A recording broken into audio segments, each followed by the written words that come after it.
It was nice for the doctor to pay us a visit. Yeah.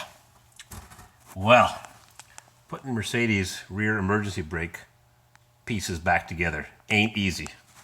And the doctor helped me do this, and I'll try to explain to you what happened here. The emergency brake was only working on one wheel when Miss Hip Chick and I bought this Mercedes in Phoenix. It worked, but you could feel the vehicle move slightly, so I jacked it up when I put the snow tires on. Nice big snow tires on junky old rims. That alone was a story. Had to drill the hole and get some 40 millimeter long bolts, because the original bolts for those wheels have an extra long head, but they have a 35 millimeter thread, no, a 12 millimeter thread, 30 millimeters long. Anyways, what a song and dance that was. But we got it done. Now I got to get those pins that you put in here to put the wheel on, because Mercedes, in all its infinite wisdom, decided that wheel bolts are better than studs that are permanently or semi-permanently installed in the hub. So the right emergency brake worked, and then it stopped. So we had no emergency brake whatsoever, zero, nothing. So I took off both calipers and rotors, expecting to find this mangled like it was on my 2001 two-wheel drive Suburban, but it wasn't. Everything looked like it was in fine shape inside. So I took this side apart, thinking maybe something was disengaged here. The emergency brake cable comes through the back, kind of looks like a speedometer cable, and all there is a receptacle that just protrudes on the other side of this lug. And this little bell crank cheapy assembly here converts the lever pulling it to a movement that way, which pushes that shoe that way. And it works, except that when you take it apart, it ain't easy to put back together. This little box has to get engaged on the little tab. Come on, there we go. There's a little finger here, and it has to be engaged in the emergency brake cable receptacle. So you put that in, you lift this guy up into place to hold this little box, then you put this in place. Then you put on this U-clip and you engage that little pin, you snap that into place, it goes together a lot easier than it comes apart. Then you put on this pink spring, and then you realize that the pink spring actually is oriented, and I misoriented it. I put that arm that goes down to the other half of the spring on the inside, so it was touching the bearing housing. So I took it all apart, everything fell apart. And, oh yeah, thank you, electric fan. Sounds like a squeaky motor. So I took it all apart, and I swear it took me an hour to put this little box thing on and get the spring in the right orientation. And all I have here is these are actually genuine Made in USA vice grips. You can tell because it has a roll pin here to hold the release lever. The ones that are made in China that say Peterson Manufacturing Company, or maybe they don't. These are all genuine vice grips. 1, 2, 3. Genuine vice grips. Made in China now.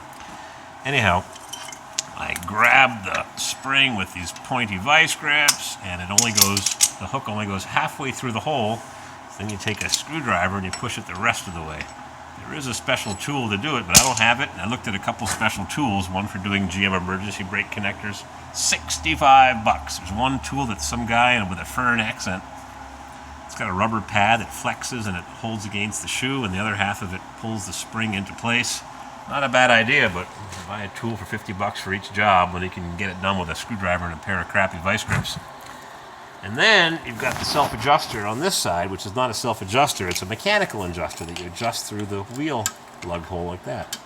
You just have to know which way to turn it to get it to tighten. It's not a self-adjuster. It's a manual adjuster that you do every so often when the emergency brake shoes wear out. Then you got to put this spring on, and this spring, another tricky thing. I've got my needle nose vice grips, and it just can grip the edge right there and push that halfway through the hole. And then you take the screwdriver, and it doesn't work. So you take a screwdriver that has a notch in it, just like that,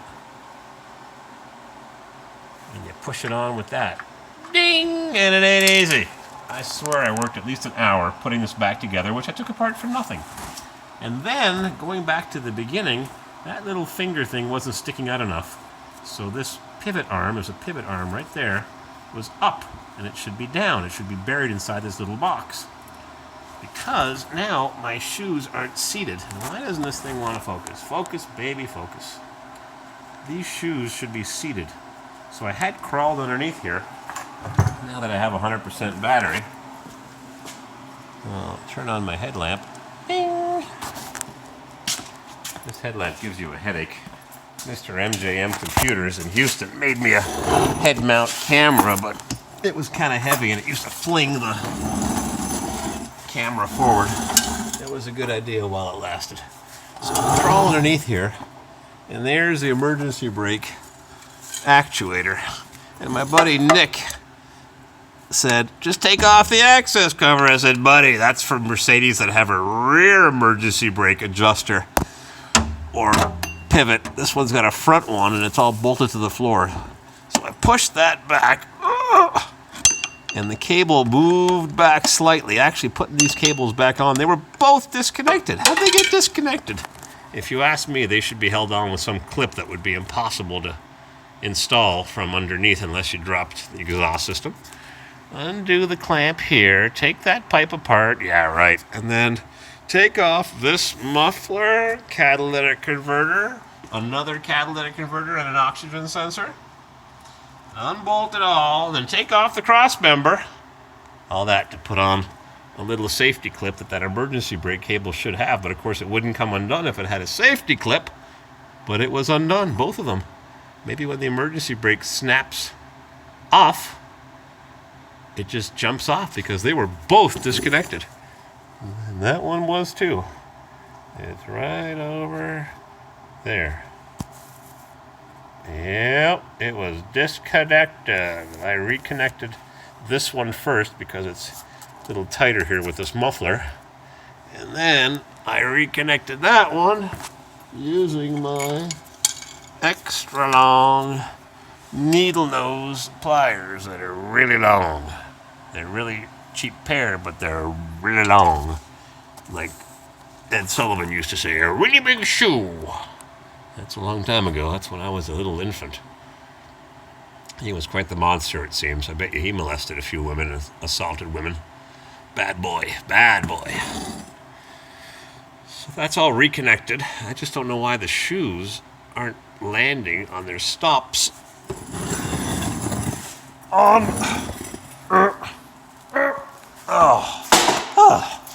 don't know why the shoes aren't landing on their stops. This one's pretty close, only off by 1/8 of an inch, or 3/16.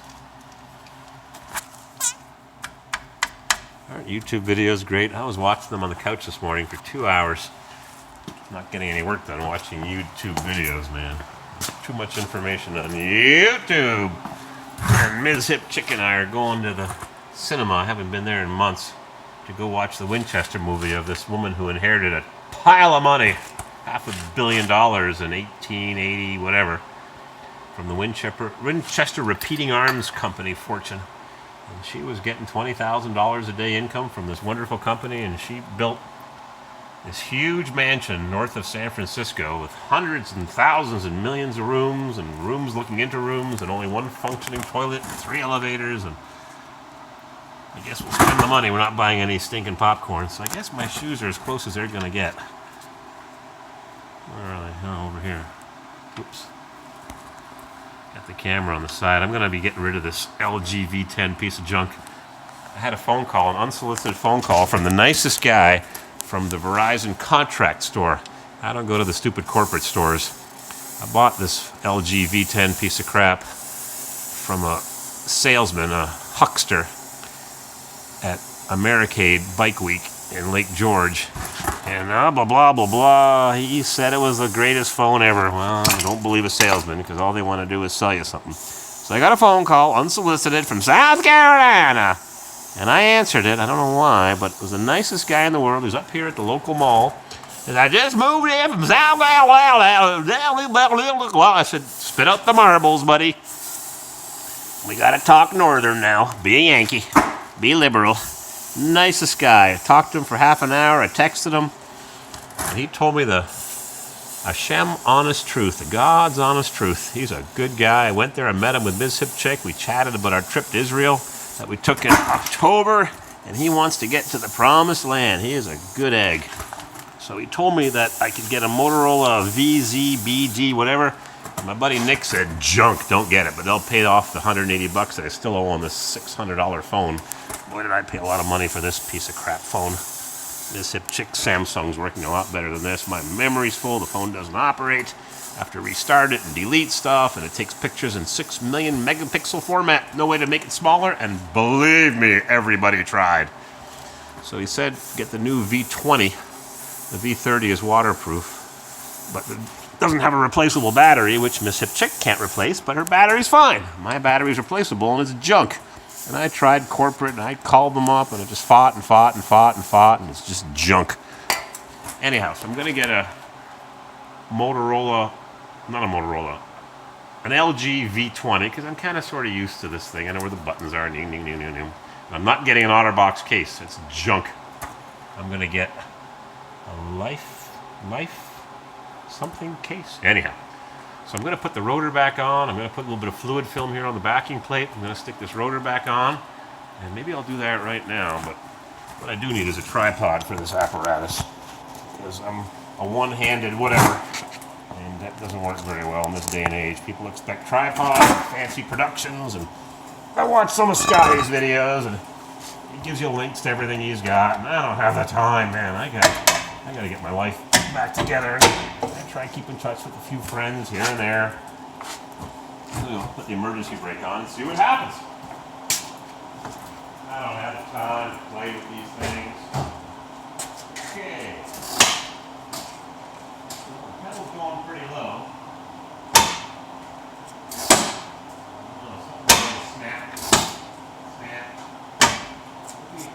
I gotta get Miss Hipchick here to push that pedal down, because I can't do it all the way over here. It's a little too far.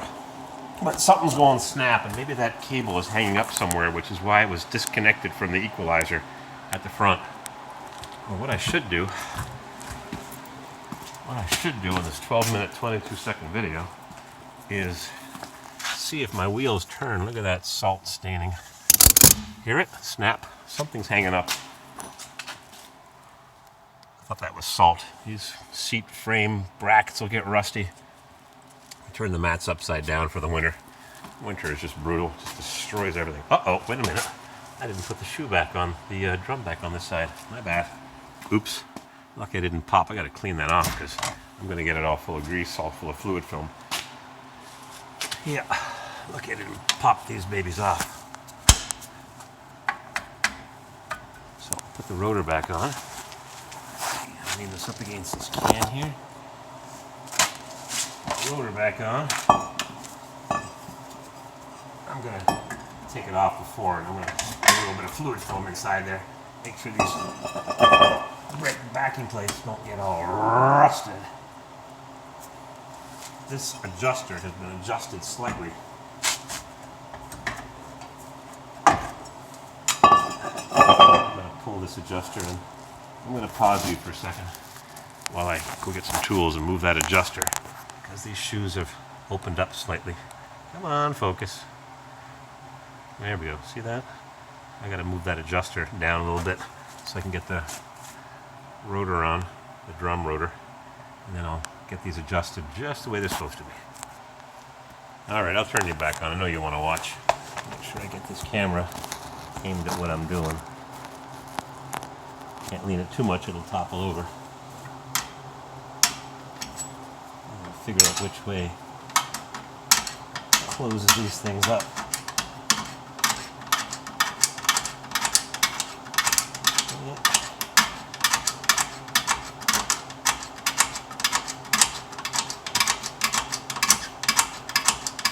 I posted on, I think it's MB World, and some guy sent me a link to a Mercedes source in Washington, but he's using the, he's demonstrating the brake spring tools on an older Mercedes that uses a spring, a coiled spring, and you use a tool to twist the spring. He says you can't deal with anything else, and he's probably right, but it doesn't apply to this newer Mercedes, this 2001.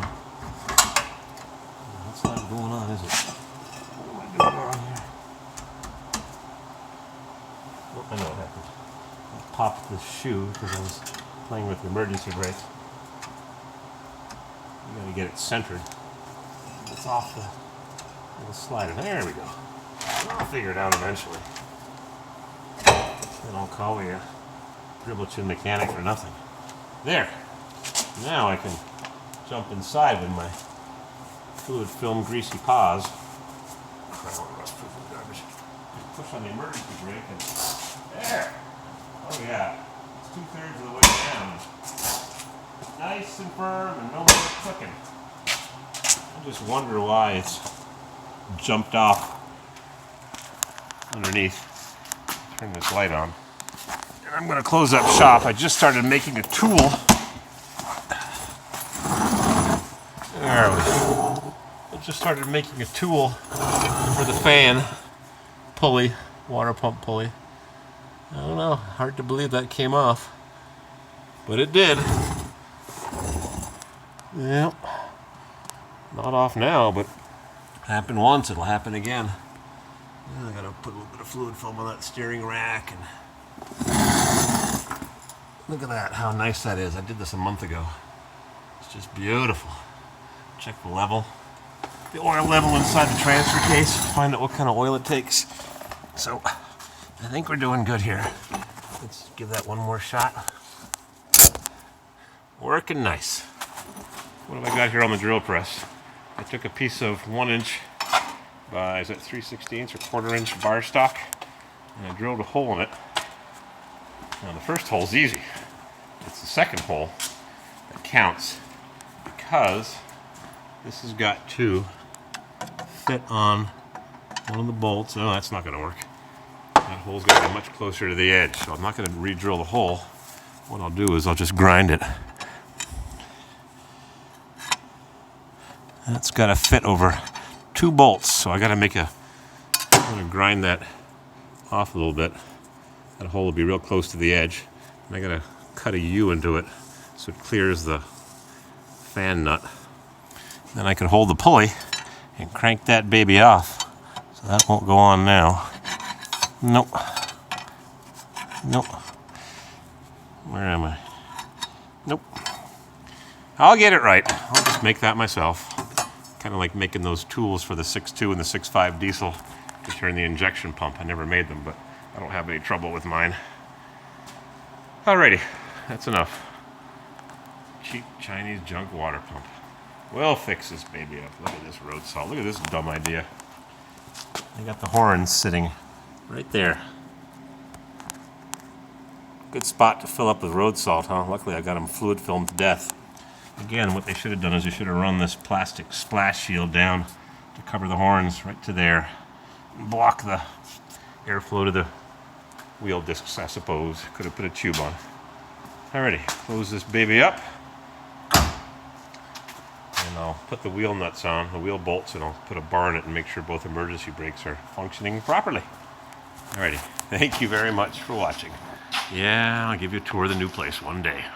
As long as it's not frozen and the pipes aren't frozen like they were yesterday.